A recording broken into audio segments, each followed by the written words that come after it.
ठीक है।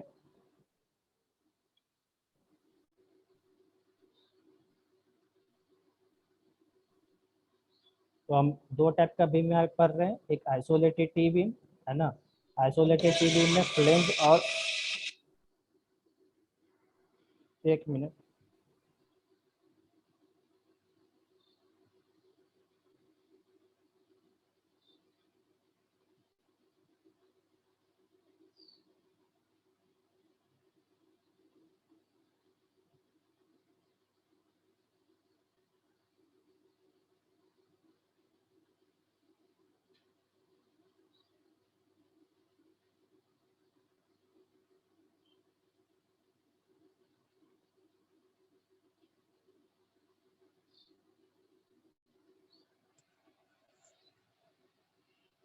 Hello. Yes sir. हाँ, तो हम लोग यहाँ पे दो दो टाइप का बीम पढ़ रहे हैं, एक आइसोलेटेड टी बीम और दूसरा कंटिन्यूअस टी बीम। आइसोलेटेड समझ गए, कंटिन्यूअस समझ गए कैसे होता है। हम लोग को मेनली यहाँ पे क्या होता है कि आइसोलेटेड टी बीम के लिए और कंटिन्यूअस बीम में क्वेश्चन जो आएगा तुम्हारे एग्जाम में, पेपर में, वो क्वेश्चन दो टाइप का होगा। क्वेश्चन में लिख देगा कि ये हमारा आइसोलेटेड टी बीम है, इसका मोमेंट ऑफ रेसिस्टेंस वगैरह कैलकुलेट कीजिए। दूसरा क्वेश्चन में लिखा रहेगा कि ये जो है वो बीम का टाइप है कंटिन्यूअस टी बीम है, इसका हम लोग को मोमेंट ऑफ रेसिस्टेंस वगैरह कैलकुलेट करना है।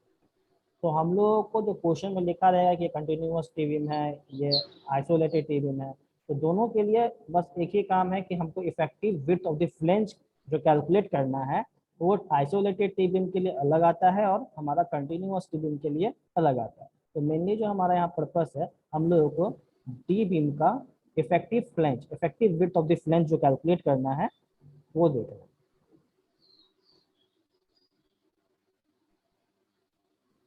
तो पहला हम लोग देख लेते हैं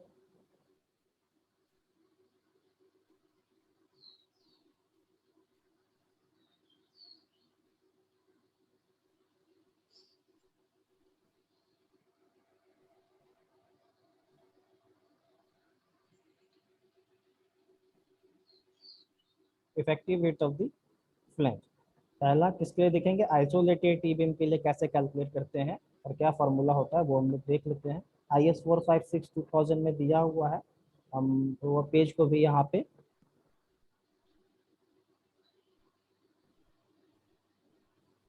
ले आएंगे। ठीक है, for isolated T beam,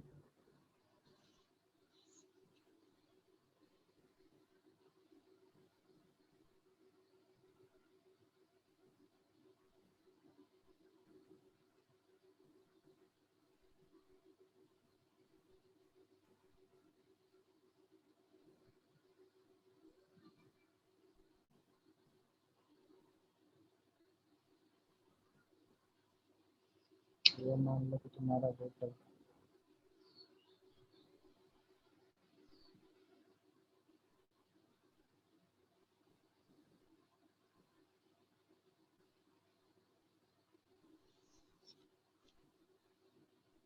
depth होगा, effective width of the flange जो तुम्हारा होगा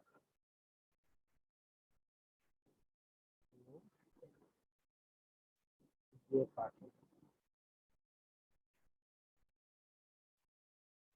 और इसको हम लोग बोलेंगे है ना।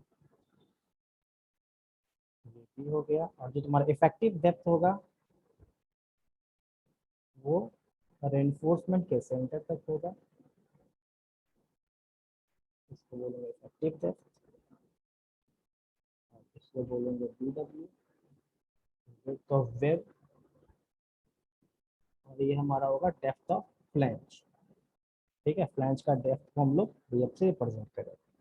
तो ये सारा चीज़ें भी देख लो, जैसे यहाँ पे ये क्या है, डेप्थ ऑफ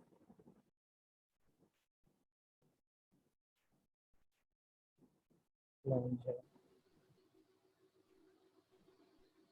ये क्या है, इफेक्टिव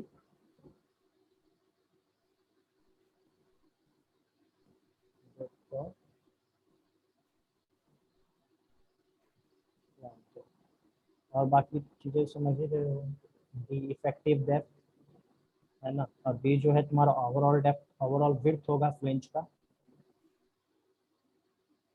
तो इसका जो फार्मूला दिया है IS 456/2000 में, वो है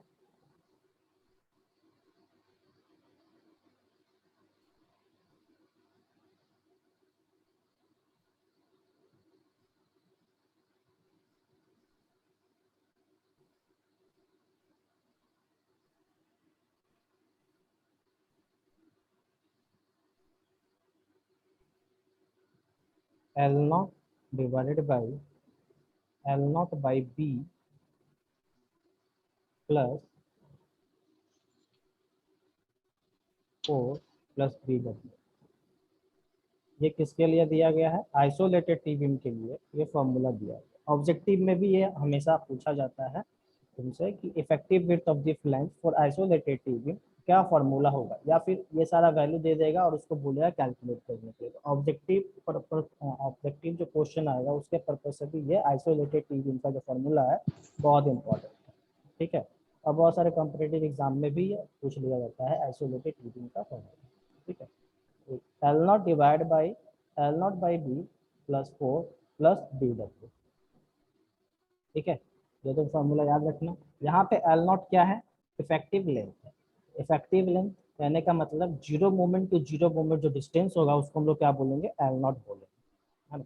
और जो तुम्हारा एक कंडीशन इसमें है कि वेट ऑफ द फ्लैंज है वो हमेशा क्या होना चाहिए? छोटा होना चाहिए और बराबर होना चाहिए किससे? B से।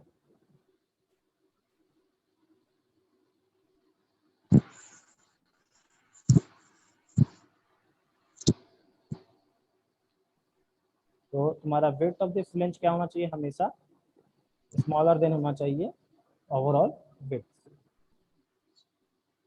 ये कंडीशन। मान लो कि तुम्हारा वेट ऑफ द फ्लैंज का वैल्यू कैलकुलेट किए और जो हमारा बी का वैल्यू है उससे ज़्यादा आ गया, तो क्या लेंगे? जो बी का वैल्यू है वही कंसिडर कर लेंगे। समझ में आ रहा है? मान लो कि weight of the flange calculate किए, यहाँ पे जो बी का वैल्यू है वो दिया हुआ है 1000, ऐसा कंसिडर करिए। बी का वैल्यू दिया हुआ है 1000। अगर weight of the flange calculate किए ये हमारा 800 आ गया, तब तो ये 800 ही कंसिडर करेंगे हम लोग। लेकिन कभी कभी ऐसा होता है कि ये 800 नहीं आकर के ये अगर मेरा 1200 आ गया, 1200 आ गया, तो क्या कंसिडर करेंगे हम लोग? तो हम लोग 1000 ही कंसिडर करेंगे इफेक्टिव वेट, क्योंकि कंडीशन क्या है कि हमेशा जो हमारा effective weight of the flange होगा वो बी से छोटा होना चाहिए। समझ रहे हैं? लेकिन अगर वेट ऑफ द फ्लैंज अगर ज्यादा आ गया तो हम लोग क्या कंसिडर करेंगे? जो हमारा ओरिजिनल है उसी को, जो हमारा वेट है ओवरऑल उसी को हम लोग कंसिडर करेंगे। समझ रहे हो ना? यस। तो आगे बढ़ते हैं। ये कंडीशन तुम्हारा या तो इससे छोटा होना चाहिए या इसके बराबर होना चाहिए।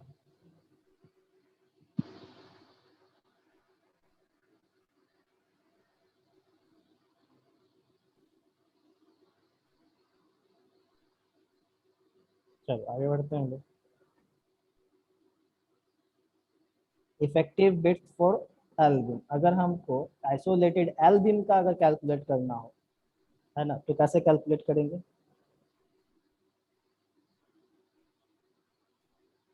Effective bit for एल्बिन।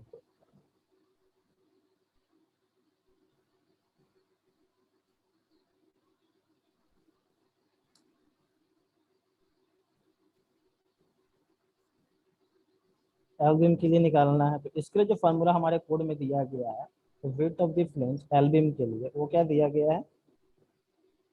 0.5।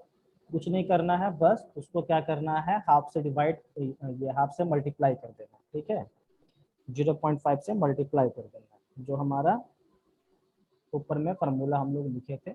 जिसको याद रखना है, बहुत ही इंपॉर्टेंट फार्मूला है, हमेशा ऑब्जेक्टिव वगैरह पूछा जाता है, तो इसको याद रखना। एक याद रहेगा, दूसरा अपने आप याद हो जाएगा।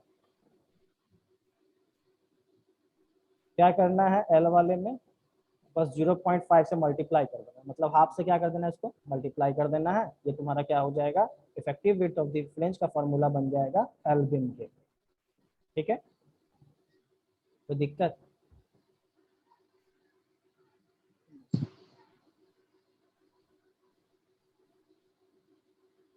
और यहाँ वैल्यू क्या होगा, एल नॉट होगा।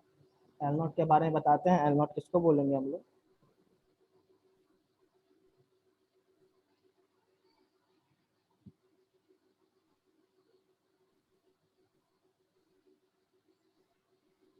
यहाँ भी सेम कंडीशन होगा, विड्थ ऑफ द फ्लेंज जो होगा वो ओरिजिनल जो विड्थ है हमारा फ्लेंज का, जो ओवरऑल विड्थ है उससे छोटा होना चाहिए या बराबर होना चाहिए उसके, है ना, उससे ज्यादा ये वैल्यू नहीं होगा।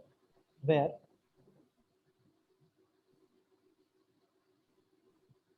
L nought is equal to, L nought किसको डिस्टेंस बोलेंगे हम लोग, zero moment to zero moment, है ना, distance between point of zero moment in the beam.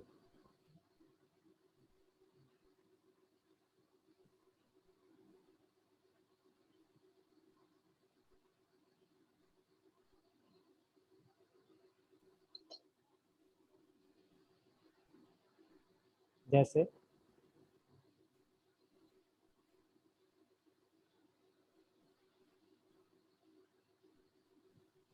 अगर मान लो कि हमारा सिंपली सपोर्टेड बीम दिया है ना, इसका जो बेंडिंग मोमेंट कैसे ड्रॉ करते हैं हम लोग? अगर यूडीएल दिया हुआ है तो ऐसा ड्रॉ करें, अगर इसको यूडीएल दिया हुआ है तो कैसे ड्रॉ होगा, ऐसे ड्रॉ करें। जीरो मोमेंट कहाँ हो गया, यहाँ पे जीरो मोमेंट हो सपोर्ट। गया, यहाँ पे जीरो मोमेंट हो गया, तो इन दोनों के बीच का डिस्टेंस होगा वो क्या होगा, वही मान लो कि अगर फिक्स्ड बीम दिया है और इस पे यूडीएल दिया है, इसका जो मोमेंट हम लोग बेंडिंग मोमेंट ड्रॉ करते हैं कैसे ड्रॉ करते हैं, ये नेगेटिव मोमेंट यहाँ पे आ जाता है सपोर्ट पे, फिर यहाँ से ऐसे पैराबोला, तो इसके लिए जीरो मोमेंट क्या हो जाएगा, ये पॉइंट और ये पॉइंट हो जाएगा। हाँ, समझ में आ रहा है? यस। ठीक, यहाँ पे लिख लो as per IS 456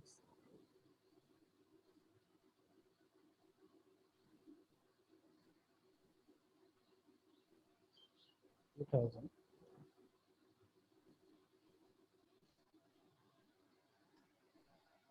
for fixed beam and continuous beam, है ना, for fixed beam and continuous beam,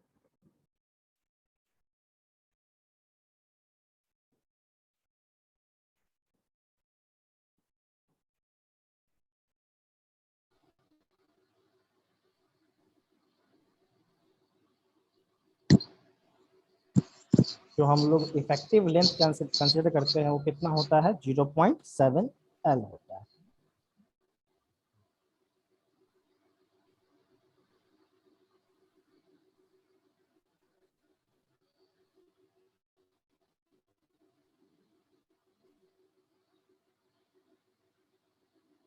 L not कितना हो जाएगा आपका, 0.7,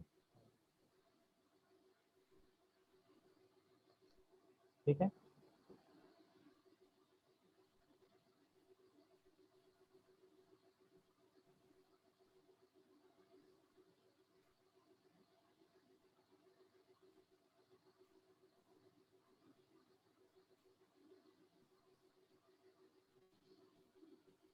ये हम लोग आइसोलेटेड टी बीम के लिए और एल बीम के लिए जो है effective width of the flange जो है वो कैलकुलेट कर चुके हैं। अब कंटिन्यूअस के लिए बच गया, तो कंटिन्यूअस के लिए भी देख लेते हैं। दूसरा टाइप क्या था हमारा, एक तो आइसोलेटेड हो गया, दूसरा क्या था फॉर कंटिन्यूअस टी बीम, है ना, तो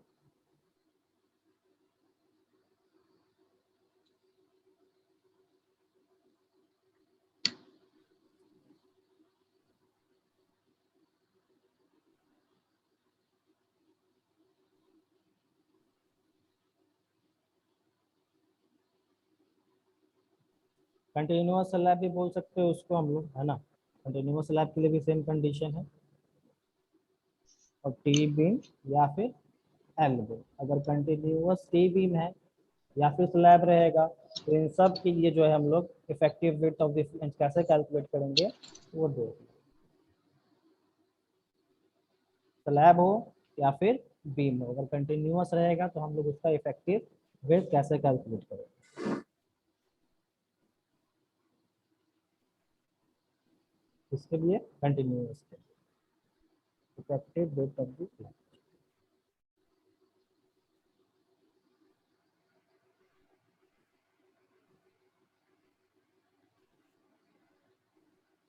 दिन के लिए देख लेते हैं।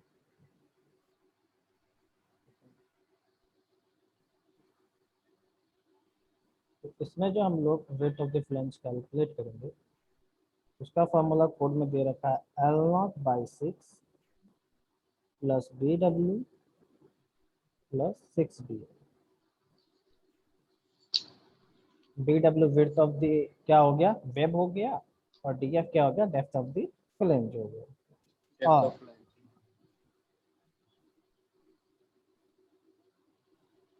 और क्या कर सकते हैं, BW plus L0 1/2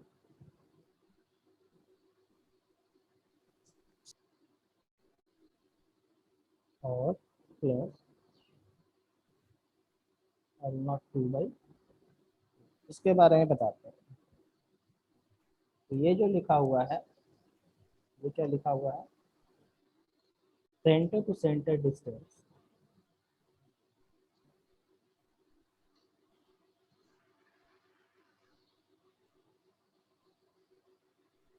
centre to centre distance between adjacent slab.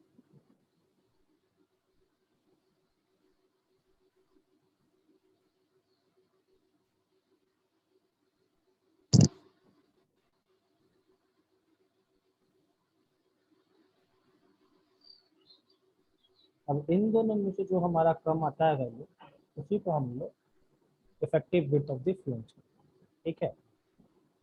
इन दोनों में से जो हमारा स्मॉल आएगा वही हमारा कंटिन्यूअस टीविंग के लिए क्या होगा, effective width of the flange. और ये दूसरा लिखा है हम लोग, लिखे हैं हम लोग BW plus L0 1/2 plus L0 2/2। तो ये देखो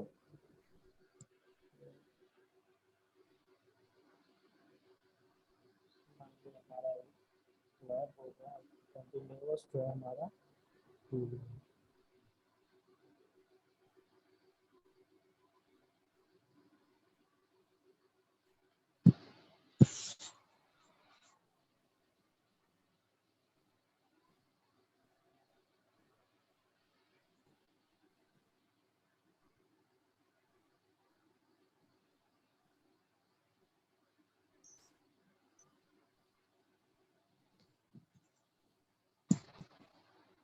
ये हमारा कंटिन्यूअस ट्यूबिंग है। तो ये जो बीच का स्पैन है ये हमारा हो गया L0 1, ये हो गया L0 2। आगे जो स्पैन होगा वो L0 3 L0 4, उसको आगे हम लोग लिख सकते। तो मान लो कि अगर हमको ये जो बीम नंबर 2 है,